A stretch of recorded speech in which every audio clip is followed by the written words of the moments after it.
देखें जी, अदालत जो है उसका काम है केस सुनना और उसके मुताबिक फ़ैसला देना। अदालत अपनी सवाबदीद पे फ़ैसले देती है, लेकिन आगे इंतज़ामिया क्या करती है, कोई रुकावटें उसमें कौन खड़ी करता है, हुकूमत जो मौजूदा है वो नहीं चाहती, या कोई और ताकतें ऐसी हैं जो उनको बाहर आने नहीं देना चाहती। तो इसमें तो कोर्ट ने तो क्लियर उनको आर्डर कर दिए रिहाई के। अब आगे जो जो हर्डल्स की जा रही हैं उसके बारे में सब लोग जानते हैं कि वो कौन लोग हैं जो उनको नहीं बाहर आने देना चाहते। कौन लोग? मैं इंतज़ामिया को ही मोरद इल्ज़ाम ठहराऊँगा। कोई जो इनके इंतज़ामी मामलात ऐसे गलत होते हैं, जैसे आप समझते हैं वो जैसे रेड टेपिज़म एक मक़ूला है इंग्लिश का, उसके मुताबिक ये कोई ना कोई ऐसी हिच डाल देते हैं। जैसे वो रोपकार आती है, जैसे रोपकार के लिए जाना होता है, रोपकार बनने नहीं दी जाती, रोपकार पहुंचने नहीं दी जाती, जेल स्टाफ उठ जाता है, रिहाई मुश्किल हो जाती है। इस तरह ये डिलेइंग टैक्टिक्स हैं जो कि चलते रहते हैं इस माशरे में, आपको पता है। देखें जी, तरमीम का जहाँ तक ताल्लुक़ है, तरमीम तो आई है कि सुप्रीम कोर्ट का जो पहले सीनियर मोस्ट जो जज होता था अपनी टर्म के मुताबिक वो चीफ़ जस्टिस बन जाता था। अब मामला उससे बिल्कुल उलट कर दिया गया है। अब वो पार्लिमानी कमेटी बना दी गई है चीफ़ जस्टिस की तैनाती के लिए, और इसके अलावा जो उनकी तैनाती है वो 3 नाम जाएंगे, जो सीनियर 3 जजेस होंगे 3 नाम जाएंगे, और तीनों में से जो नीचे सबसे जूनियर होगा उसको भी चीफ़ जस्टिस बनाया जा सकता है, जो सबसे सीनियर है उसको भी बनाया जा सकता है। ये तो सबके इल्म में था कि इसके बाद फ़ायज़ के बाद किसने जज बनना था।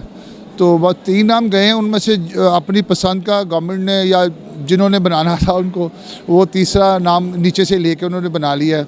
ये बिल्कुल इसी तरह हुआ है जिस तरह चीफ़ ऑफ आर्मी स्टाफ का जब तैनाती होती थी तो उसमें सीनियर मोस्ट का ताल्लुक़ नहीं था, उसमें भी कुछ नाम तय किए जाते थे, 4-5 नाम तय किए जाते थे, और जो सीनियर मोस्ट को भी लिया जा सकता था और दरमियान में से भी और सबसे नीचे से भी। तो जब जूनियर मोस्ट को ले लेते थे तो वो बड़े जो थे, जो ऊपर वाले जर्नैल होते थे, वो अपनी सुबकी समझते थे, वो रिज़ाइन कर जाते थे। वो कभी भी अपने मातहत के नीचे काम करना पसंद नहीं करते थे। तो ये भी मेरे ख्याल वही मामला अब इसी तरह सुप्रीम कोर्ट में भी ले आया गया है, उसके पैरेलल ले आए हैं या उसका कॉन्ट्रडिक्शन में ले आए हैं कि अब जजेस भी आपस में ज़ाहिर बात है नाराज़ हो सकते हैं कि जूनियर मोस्ट के साथ कोई भी काम करना पसंद नहीं करता।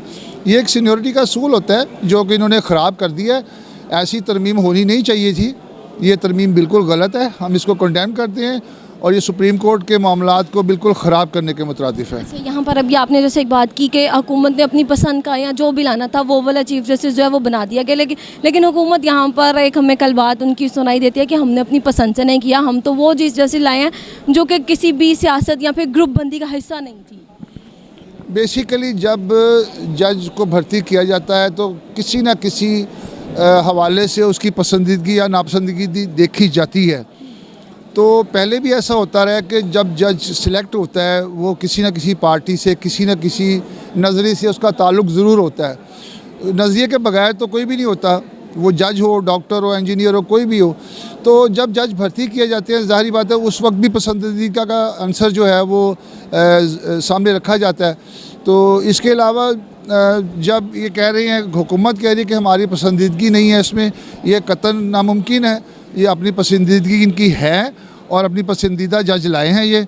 और फिर असल मसला ये होता है कि अपनी मनपसंद फ़ैसले करवाने के लिए ये लोग अपने पसंद के जज लाते हैं। आपको ये मामला तो पता ही होगा, इस्लामाबाद हाई कोर्ट के 5 जजेस ने जो ख़त लिखा था कि हमें प्रेशर दिया जाता है, हमें मतलब काम नहीं सही तरह पे करने दिया जाता, तो इसको रोका जाए।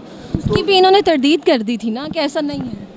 हुआ है जी, ऐसा हुआ है। हम लोग सीनियर लॉयर हैं और हम लोग देखते आ रहे हैं, आज से नहीं पिछले 30 साल से देखते आ रहे हैं कि जज कैसे भर्ती होते हैं, कैसे उनसे काम लिया जाता है, किस तरह उन पे प्रेशर्स होते हैं। तो बहुत कम होते हैं जो हक बात कहने का हौसला रखते हैं, मगर अभी भी हैं।